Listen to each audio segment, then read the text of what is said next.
वयाच्या आधी केस पांढरे होणे किंवा गळणे ही आता एक कॉमन समस्या झालेली आहे। पण ती इतकी कमी वयात सुद्धा केस पांढरे होत आहेत की 12 ते 15 वर्षापर्यंतच्या मुलांचे सुद्धा केस पांढरे झालेले दिसून येत आहेत। त्यासाठी वेगवेगळे शॅम्पूज किंवा वेगवेगळे केमिकल्स, डॉक्टरांकडले व्हिजिट हे सर्व करण्यात येत आहे। पण याचं मूळ कारण काय आहे हे बघणे पण खूप आवश्यक आहे। केस पांढरे होण्याचे महत्त्वाचे कारणे कोणती आहेत आणि त्यावर आपण काय उपाय करू शकतो, काय काळजी घेऊ शकतो, ही सर्व माहिती आपण आज या व्हिडिओमध्ये पाहणार आहोत। नमस्कार, मी डॉक्टर माया गायकवाड तुमच्या सगळ्यांचं माझ्या चॅनलवर मनापासून स्वागत। वयाच्या आधी केस पांढरे होणे किंवा गळणे यासाठी आयुर्वेदामध्ये 2 महत्त्वाची कारणे सांगितलेली आहेत। सगळ्यात पहिलं कारण म्हणजे एक तर तुमची प्रकृती ही पित्ताची आहे आणि जर तुम्ही तरुण वयात आहात, वाढत्या वयात आहात आणि त्यात जर तुम्ही पित्त वाढवणाऱ्या गोष्टी जर केल्या तर त्यामुळे केस लवकर पांढरे झालेले दिसून येत आहेत आणि त्याबरोबरच केस गळत सुद्धा आहेत। मग तुमची पित्त प्रकृती आहे की नाही हे ओळखण्यासाठी काही पित्त प्रकृतीचे लक्षणे काय आहेत। ज्यांची पित्त प्रकृती आहे त्यांचे केस आधीच कमी असतात, त्यात ते केस भुऱ्या रंगाचे असतात, कलर फेअर असतो, तीळ असतात, घाम खूप लवकर येतो, तसंच थंड पदार्थाची इच्छा असते, उष्णतेमुळे कान, नाक किंवा मलद्वारे सुद्धा रक्त पडत असते, ॲसिडिटी लवकर होते, डोकं दुखते, ऊन सहन होत नाही, त्याचबरोबर राग आणि स्ट्रेस हे दोन्ही लवकर येतात। म्हणूनच अशा व्यक्तींचे केस लवकर पांढरे होतात। त्यात जर ही मुलं तरुण वयात असतील, वाढत्या वयात असतील, म्हणजे पित्ताचा काळात असतील तर त्यामुळे सुद्धा केस लवकर पांढरे होतात।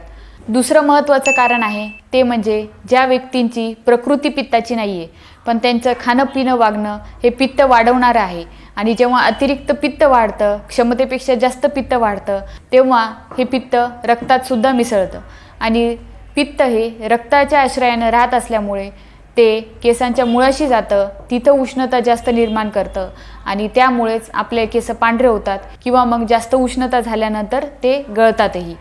हे एका एक्झाम्पलनी समजून घेऊ, जसं की वाळवंटात उष्णतेमुळे झाडं कमी असतात, पाणी कमी असतात, प्राणी कमी असतात, त्यामुळे तिथं जीवनसुद्धा कमी असतं। तिथं पाणी जास्त पडते, तिथं हिरवळसुद्धा जास्त असते, त्याचबरोबर प्राणीसुद्धा जास्त असतात। प्रकारे आपल्या केसांच्या मुळाशी उष्णता जर वाढली तर ते लवकर गळूही लागतात आणि लवकर पांढरेही होतात। अशा लोकांचं पित्त वाढतं म्हणजे ते कोणत्या कारणाने वाढतं, म्हणजे जर कारण तुमच्या लक्षात आलं तर ते कमी करायला तुम्हाला मदत होईल। मग पित्त वाढवणारी किंवा उष्णता वाढवणारी कोणती पदार्थ आहेत? कटू, आम्ल आणि लवण ही 3 रस पित्त वाढवणारी आहेत। म्हणजेच तिखट, आंबट आणि खारट ही 3 रस अतिप्रमाणात सेवन केल्यानंतर उष्णता पण वाढते आणि पित्तसुद्धा वाढतं। बऱ्याच जणांना मीठ खाण्याची खूप जास्त सवय असते, त्यांना काकडीवर मीठ लागतं, कोणत्याही पदार्थावर आधीच मीठ घेतात, टमाट्यावर मीठ लागतं आणि हे मीठ जास्त खाल्ल्यामुळे उष्णता वाढते। त्याचबरोबर कोणाकोणाला चटणीशिवाय जेवण जात नाही, मग ते लोणचे असो, वेगवेगळ्या चटण्या असो किंवा आंबट पदार्थाची चटणी असो, कैरीची चटणी असो, चिंचची चटणी असो, सर्व पदार्थ जेव्हा रोजच्या जेवणात असतात किंवा वारंवार खाल्ल्या जातात तेव्हा अतिरिक्त पित्त वाढतं। त्याचबरोबर चहा, कॉफी किंवा दारू याचं अतिप्रमाणात सेवनाने सुद्धा पित्त प्रकोपित होतं। रात्री जागरण करणे, दिवसा झोपणे यामुळे सुद्धा पित्त वाढतं। अजून एक महत्त्वाचं कारण आहे केस गळण्यासाठी, ते म्हणजे वारंवार ताप येत राहणे। चिकनगुनिया, टायफॉइड, मलेरिया, कावीळ किंवा डेंग्यू यासारखी तापे वारंवार दरवर्षी बरेच जणांना येत राहतात आणि त्यामुळेच शरीरातील उष्णता वाढते, तापेमुळे केसांच्या मुळाशी हीट वाढते आणि केस गळू लागतात। बरेच वेळा आपण पाहिलं असेल, ताप येऊन गेल्यानंतर केस गळती खूप जास्त होते। यावर उपाय काय काय करावेत? तर आयुर्वेदानुसार सगळ्यात पहिला उपाय म्हणजे ज्या हेतूंनी किंवा ज्या गोष्टींनी आपल्या शरीरातील उष्णता वाढते, हीट वाढते, ती कारणे बंद करायची, त्यालाच निदान परिवर्जन म्हणतात।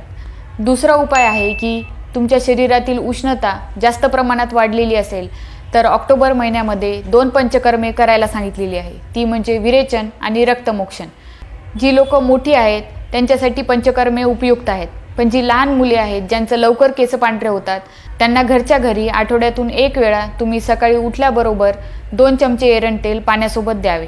हा उपाय आहे ते म्हणजे आहारात शीत पदार्थांचे सेवन वाढवावे, त्यात कोकम, आवळा, खडीसाखर, काळे मनुके, गुलकंद यासारखे पदार्थांचं सेवन जास्त वाढवावे।